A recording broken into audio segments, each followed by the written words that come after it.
를 주의 이름으로 축원합니다.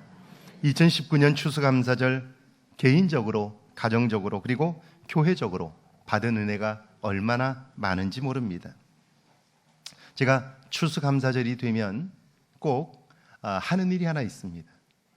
지금까지 제가 이 교회에 부임한 이후에 대신방을 하면서 그 방문한 기록들을 하나씩 다 남겼는데요.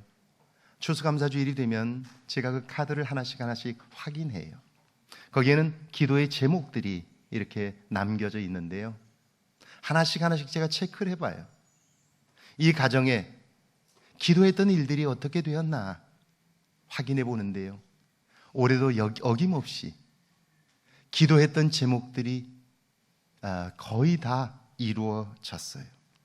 개인적으로도 그렇지만 교인들의 기도 제목들이 거반 다 응답된 걸 보면서 하나님께 얼마나 감사했는지 몰라요.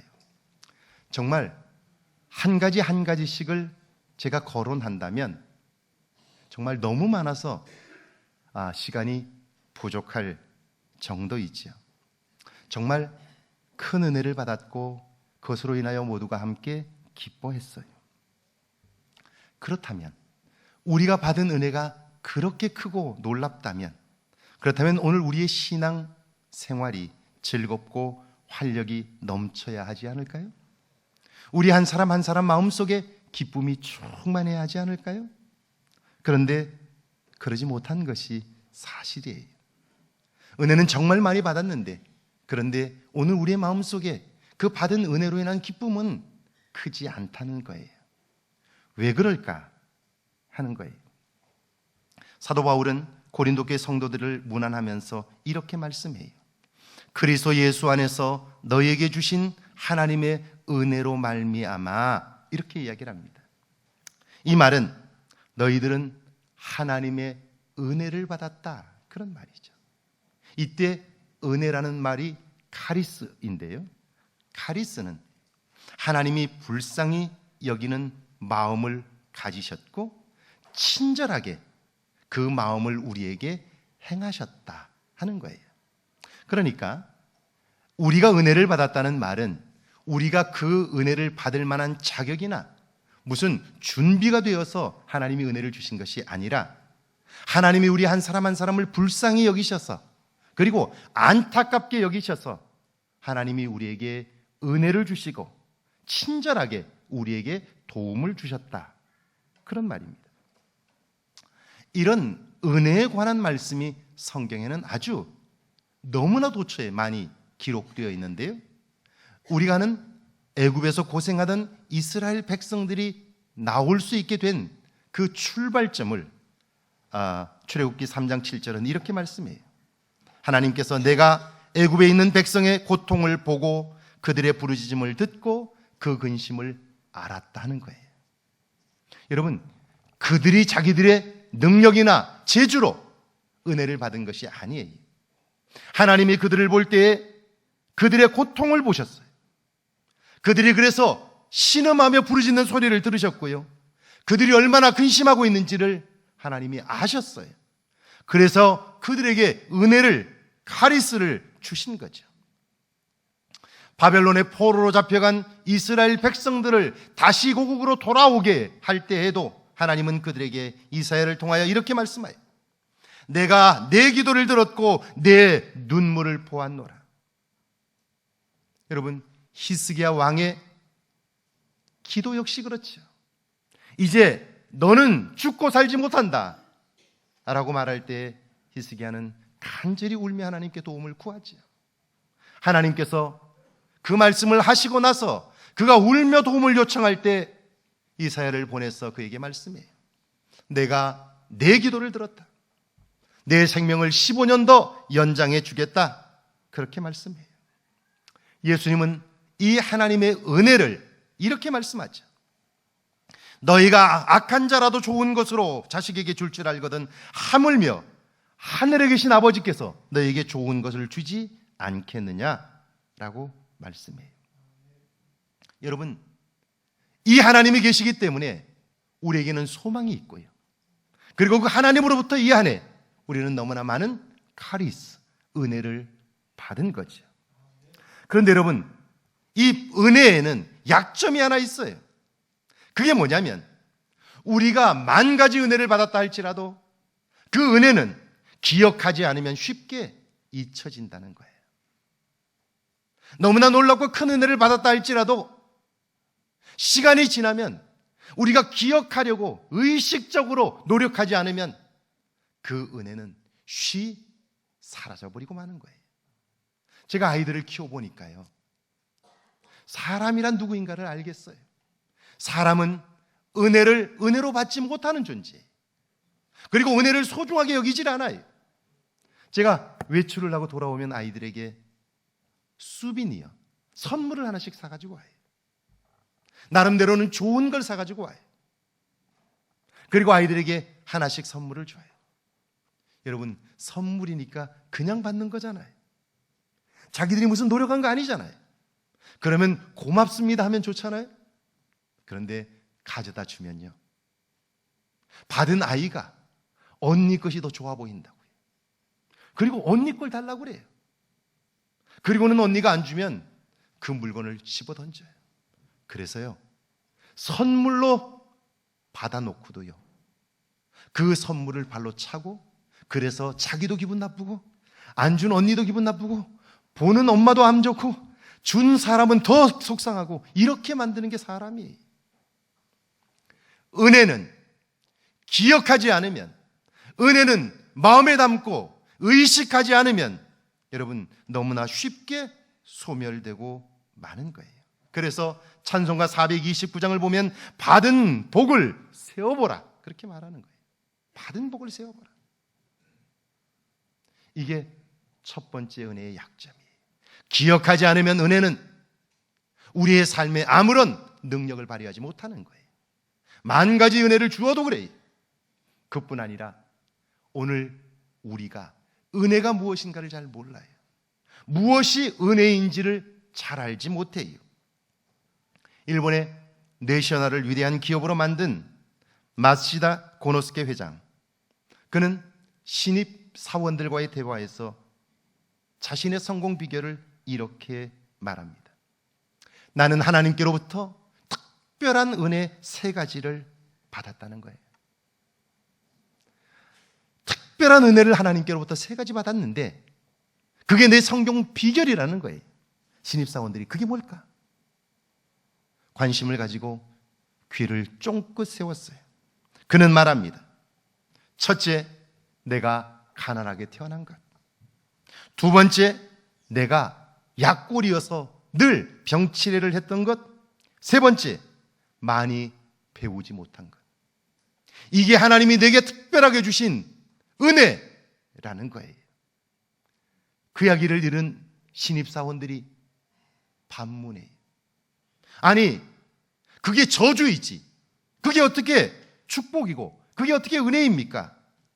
라고 물어요. 그러자 이 고노스케 회장은 이렇게 대답합니다. 나는 가난했기 때문에 어려서부터 돈의 소중함을 일찍 깨달았다는 거예요.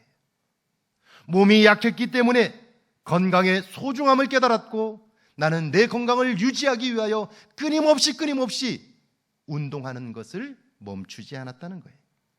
나는 많이 배우지 못했기 때문에 교만하지 않았고, 다른 사람의 말을 귀 기울여 들을 수 있었다는 거예요. 만약 나의 능력으로만 했다면 오늘의 내셔널은 없었을 거라고. 내 주변에 나보다 훨씬 더 나은 수많은 사람들이 모여들었고 그의 이야기에 귀를 열었기 때문에 오늘 세계적인 기업 내셔널이 탄생할 수 있었다고. 그러니까 이거야말로 하나님이 내게 주신 은혜요 축복이라고 그렇게 이야기하는 거예요. 여러분, 사도 바울은 자기의 몸에 질병이 있었어요. 그것이 너무나 고통스러워서 찌르는 가시라고, 마귀라고 그렇게 이야기를 했어요. 그래서 이것이 떠나게 해달라고 하나님께 치료해달라고 간절히 기도했어요. 그런데 하나님의 생각은 달랐어요. 내 은혜가 내게 족하도다. 할렐루야. 하나님은 그것을 은혜로 주셨는데 그걸 은혜인 줄 몰랐던 거지. 그 은혜를 알고 나니까 사도 바울의 삶은 달라졌어요. 왜 하나님께서 나에게 약한 것을 주셨을까? 그것은 약한 것을 통하여 하나님의 강하고 놀라운 것을 나타내려 하심이라.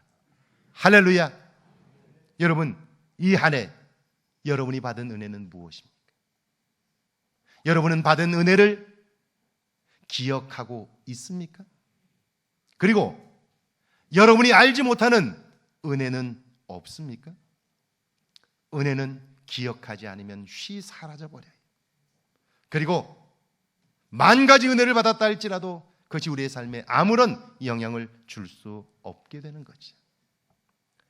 2019년 추수감사주일을 맞아 여러분에게 주신 은혜를 기억하고, 그리고 내가 알지 못하는 은혜를 발견하는 여러분 되기를 주의 이름으로 축원합니다.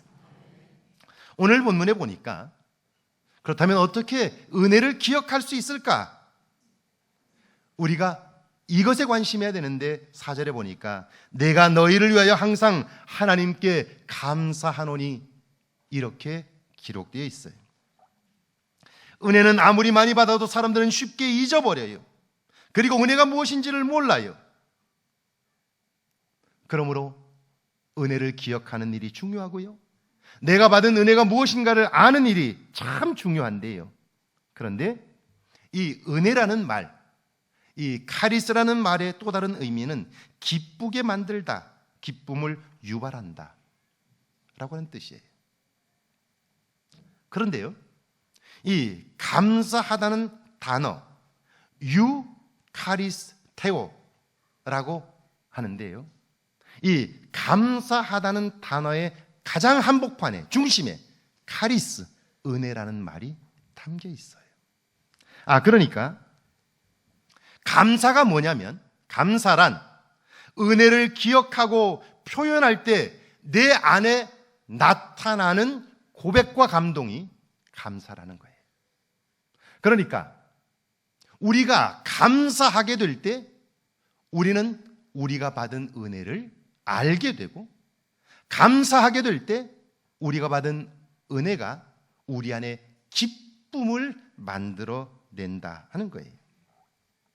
이것은 놀랍고요, 그리고 이것은 감사함으로써 하나님이 하시는 놀라운 기쁨을 경험하게 되는데요, 이 기쁨이 있을 때 그 사람은 어떤 형편에 있든지 어떤 부정적인 감정이나 어떤 것에 매이지 않고 여유로워질 수 있어요.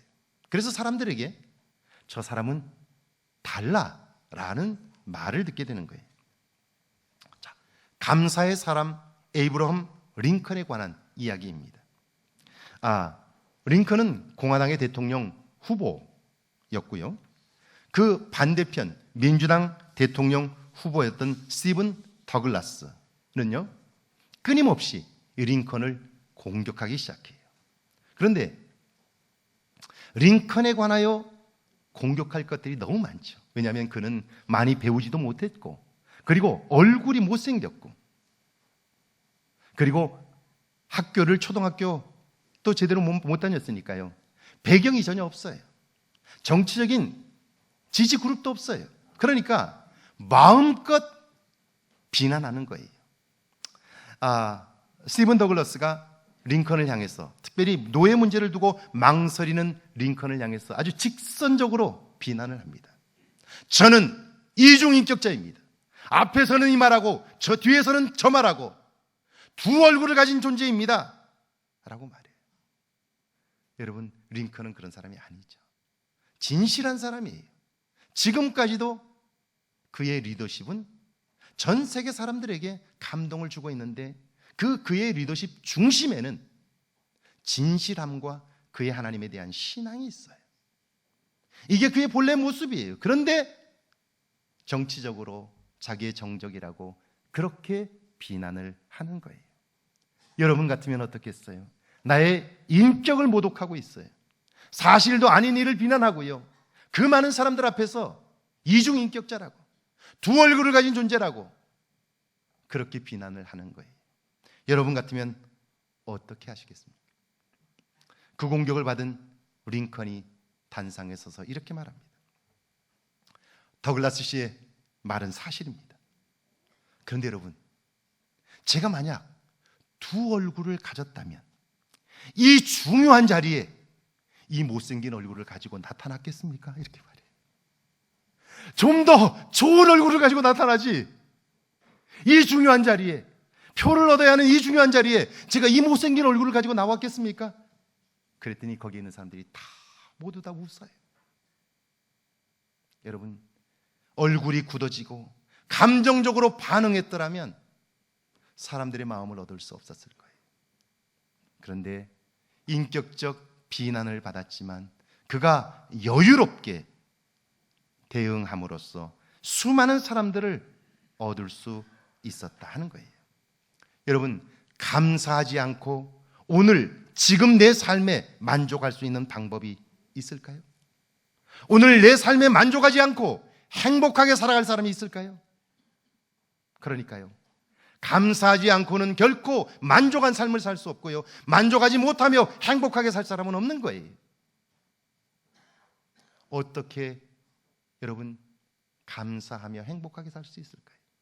그것은요, 내가 받은 은혜를 기억할 때마다 하나님께 감사함으로 반응하는 거예요. 왜 여러분 감사의 헌금에 제목을 쓰고 내용을 쓸까요? 그것은 내가 하나님이 받은 은혜를 잊지 않으려고 감사로 응답하는 거예요. 어떤 분들은 감사 헌금을 그냥 무명으로 써서 내는 분들이 계세요. 아무런 내용도 없이 쓰는 분들이 계세요. 물론 그 마음도 하나님이 받으셔요. 그러나 여러분, 우리의 신앙생활에서 가장 중요한 것 중에 하나가 신앙 고백이에요. 내가 한 주간을 살면서 나와 함께 하시는 하나님을 어떻게 경험했는지를 내 손으로 고백하고요, 내 입으로 시인하고요, 하나님 앞에 올려드리는 일이 얼마나 중요한지 몰라요. 이것이야말로 내가 받은 은혜를 잊지 않는 것이고요, 감사로 응답하는 거예요. 그럴 때 카리스, 내 안에 그 받은 은혜가 기쁨이 되어 나를 새롭게 하는 거죠. 여러분의 삶에 이런 감사가 있기를 주의 이름으로 축원합니다. 감사하게 될 때 우리의 삶은 새로워질 수 있어요. 왜냐하면 감사하는 자에게 나타나는 새로운 능력이 있기 때문이에요. 은혜를 기억하고 감사로 반응할 때 내 안엔 기쁨이 시작돼요. 그뿐이 아니에요. 7절에 보니까 이렇게 돼 있어요. 너희가 모든 은사에 부족함이 없이, 이렇게 돼 있어요. 여러분, 이때 은사라는 말이 카리스마예요. 은혜가 카리스고요, 감사하다가 유크리스테오예요. 크리스가 들어가 있죠. 마지막 은사라는 말도 카리스마예요. 카리스, 은혜라는 단어가 들어가 있어요. 은사는 하나님이 주시는 특별한 선물인데, 은사는 삶의 어려운 문제들을 쉽게 해요. 힘들다고 느끼는 것들을 넉넉히 이길 수 있게 해요. 기도가 어렵다고 그래요. 그런데 여러분, 방언의 은사를 경험한 사람은요, 기도가 쉬워요. 그러니까 은사를 체험하고 나면 그의 삶에 나타나는 첫 번째 현상이 뭐냐면요, 시간을 초월해요. 이런 거예요. 여러분이 은사 없이 기도해 보세요. 기도해도 시간이 가질 않아요. 그래서 열심히 기도한 것 같은데 3분밖에 안 지났어요. 정말 더 열심히 기도한 것 같은데 5분밖에 안 지났어요. 시간이 안 가요. 그런데요, 방언의 은사를 경험하고 나서 내 안에 기도하고 싶은 마음이 충동을 일으켜요. 그래서 앉아서 잠시 기도한 것 같은데요, 그런데 시간을 보면 1시간이 지났어요. 여러분, 여러분이 사랑하는 사람과 함께 만나서 보내는 시간은요, 금방 가요. 한 10분 있었는 것 같은데 1시간이 금방 가버렸어요. 은사는 하나님과의 사이를 좁혀줘요. 하나님과 사랑하는 관계로 만들어줘요. 그렇기 때문에 은사 없이 신앙생활을 잘할 수 있는 사람은 없는 거예요. 은사 없이 열정적으로 하나님을 섬길 수 있는 사람은 없는 거예요. 오늘 그 이야기를 하는 거예요. 여러분, 병고침과 회복과 예언과 사랑 등 은사는 곧 능력이에요. 놀라운 것은요, 은혜를 발견하지 못한다면 그의 삶에 능력도 없는 거예요. 지금까지 신앙생활을 오래 했다 할지라도 내가 은혜를 감사함으로 반응하여 그때 내게 주시는 은사, 카리스마가 없다면 우리의 신앙생활에 능력도 없는 거예요. 말은 거창하게 하지만 교회 생활에 관하여 정말 많은 이야기들을 할 수 있지만 그러나 그 중심에 카리스마는 없는 거예요. 능력은 없다 하는 거예요. 그러니까 하나님이 전능하다고 말하지만 삶의 작은 문제 앞에 무너지고 말잖아요. 우리의 생각 하나에 우리의 삶이 무너지고 말잖아요. 누구의 말 한마디 때문에 우리의 삶이 다 온통 불행한 것처럼 느껴지잖아요. 사도행전 3장에 보면 오순절 마가의 다락방에서 성령의 은사를 받은 베드로와 요한이 제9시 기도 시간에 기도하러 올라갑니다. 그러다가 성전 미문에 앉은 안진뱅이를 만나게 되죠. 그는 무엇을 얻을까 하여 구걸합니다. 도와달라는 거예요. 그런데 베드로와 요한에게는 가진 것이 없습니다. 줄 수 있는 게 없어요. 그러면 그냥 지나가야죠. 그런데 베드로가 그때 이렇게 말합니다. 은과 금은 내게 없거니와 내게 있는 이것을 내게 주노니 나사렛 예수의 이름으로 일어나 걸으라. 손을 잡아 일으킵니다. 그러자 나면서부터 안진병이 되었던 그가 일어납니다. 그리고 일어난 사람뿐 아니라 일으킨 사람과 그걸 본 모든 사람이 함께 기뻐하게 됩니다. 여러분, 이것이 은사입니다. 그래서 은사를 능력이라고 부르는 거죠. 사랑하는 여러분, 2019년 추수감사 주일에 오늘 우리가 카리스, 은혜를 발견해야 하는 이유가 있습니다. 우리 모두는 다 엄청난 하나님의 은혜를 발견했어요. 그런데도 오늘 내 안에 기쁨이 없다면 이유는 무엇입니까? 그것은 감사로 반응하지 않기 때문이에요. 은혜 받은 것들을 하나하나 기억하지 않기 때문이에요. 2019년 이후에 여러분의 삶에 받은 은혜에 대하여 감사함으로 반응할 수 있기를 바랍니다. 그리하여 여러분 속에 기쁨이 시작되고 기쁨으로 인한 카리스마, 은사가 여러분에게 경험되어 세상이 감당할 수 없는 하나님의 사람들로 세워지기를 주의 이름으로 축원합니다.